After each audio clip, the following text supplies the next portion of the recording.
สบายดีพบกับครัวหน่อยร้อยล้านครัวหน่อยร้อยล้านสิพามากินแจ่วพี่น้องแจ่วสั่งมาแต่สำเนื้อพี่น้องแจ่วบะบำของมิสเตอร์นัวเพิ่นฮักก็มาฮ้อนไปเช้านี่สิลองชิมเบิ่งเนาะพี่น้องเนาะว่าสิแซ่บซำใดเดี๋ยวได้ก็ฝากกดไลค์กดแชร์หน่อยเด้อพี่น้องเด้อช่องใหม่พี่น้องช่อง YouTube ครัวน้อยร้อยล้านพี่น้องฝากกดแชร์กดติดตามหน่อยเด้อพี่น้องเด้อฝากส่องน้ำแน่มาพี่น้องมากินข้าวนำกันข้าวเช้าพี่น้องข้าวสวยกินข้าวกับแก้วปลาบำของมิสเตอร์นัวสั่งมาแต่แขวงโมพันพี่น้อง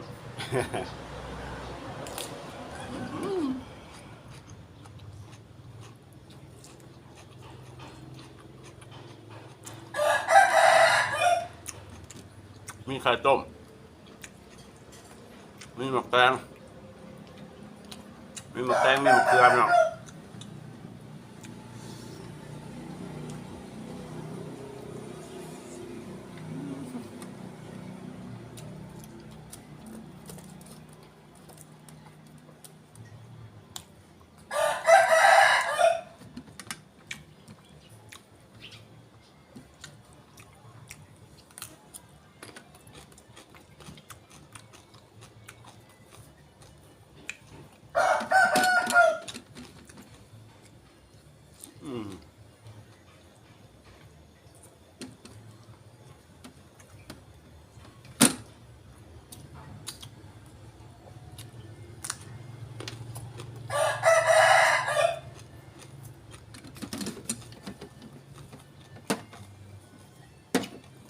ไข่ต้มนี่ครับ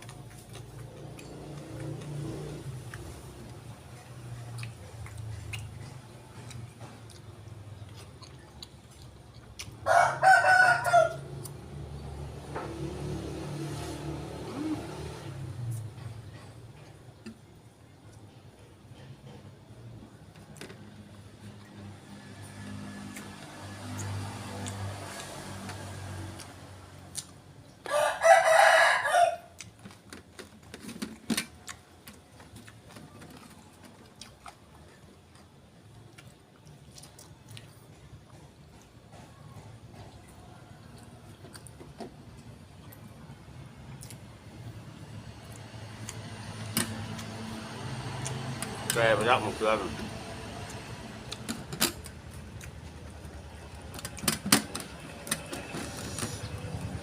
มาหอดปุ๊บล่องปั๊บโหลดพี่น้องไหม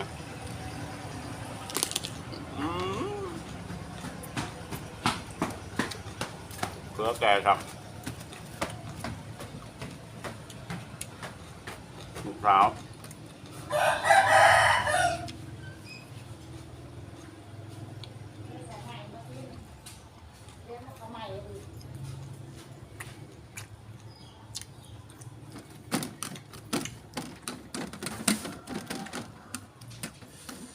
แจ่วมันจะทำเนื้อนี่แซ่บเด้อพี่น้องเด้อ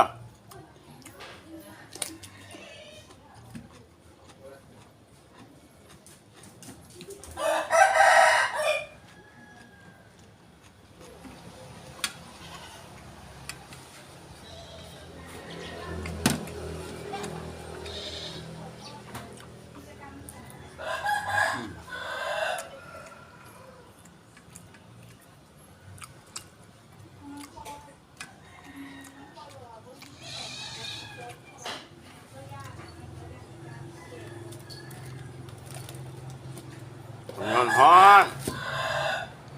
มีกับแก้ว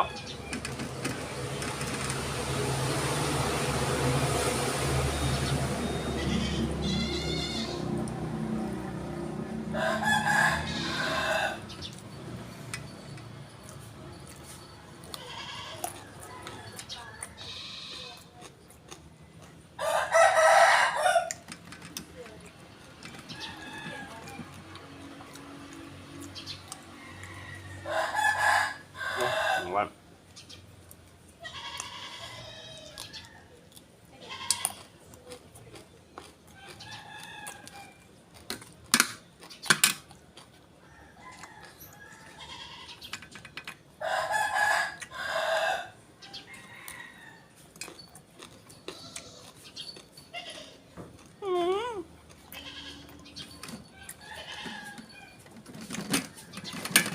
ข่าวลูก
ยิ้มหน่อยพี่น้องเอ้ยขอตัวลาไปก่อนเด้อพี่น้องเด้อบ๊ายบายสบายดี